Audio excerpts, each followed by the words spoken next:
राहुल गांधी सावरकर चित्रपट पाहणार असतील तर त्यांच्या तिकिटाचा खर्च मी करतो असं फडणवीस यांनी म्हटलं होतं आणि त्यावर उद्धव ठाकरेंनी फडणवीसांना प्रत्युत्तर दिलं। फडणवीसांनी मणिपूर, लडाख, काश्मीरी पंडितांना भेटावं, त्यांच्या जाण्या येण्याचा खर्च मी करतो असा हल्लाबोल उद्धव ठाकरेंनी केला। दरम्यान ठाकरेंच्या या टीकेला गिरीश महाजनांनी प्रत्युत्तर दिलं।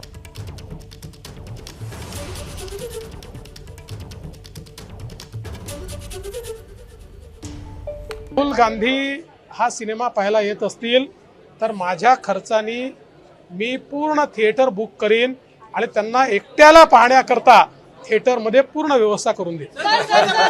मी देवेंद्र फडणवीसांचं पूर्ण जाण्या येण्याचा खर्च करतो, हॉटेलचा खर्च करतो। त्यांनी मणिपूरमध्ये जाऊन यावं आणि लडाखमध्ये जाऊन यावं। मी खर्च करायला तयार आहे।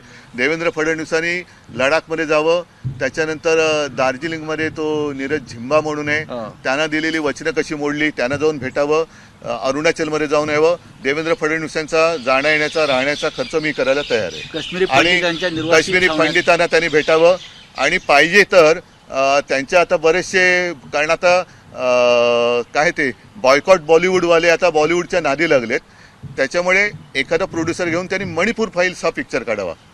उद्धव ठाकरेबद्दल काय बोलावं, त्याचं आता जसे जसे निवडणुका जवळ येतील आणि त्यांना निकाल समजतील पुढे काय काय, त्यामुळे अजून ते काही काही बोलतील, कुणाला पिक्चर दाखवतील, कुणाला नाटक दाखवतील, कुणाला अजून काय कुठपर्यंत मदत जाईल त्यांची मला सांगता येत नाही। आपला पक्ष वाढवण्यासाठी आपण प्रयत्न करावा। 55 पैकी आपल्याकडे 5-7 लोक राहिलेले नाही, तुम्ही त्याची चिंता करा ना, कुणाला काय पिक्चर दाखवतायत, तुमचाच पिक्चर लोक तुम्हाला दाखवतील आता कसं आहे म्हणून। त्यामुळे आमची काळजी न करता आम्हाला पिक्चर दाखवता आपला पिक्चर होणार नाही, आपलं नाटक होणार नाही याची काळजी तुम्ही घ्या। एबीपी माझा, उघडा डोळे बघा नीट।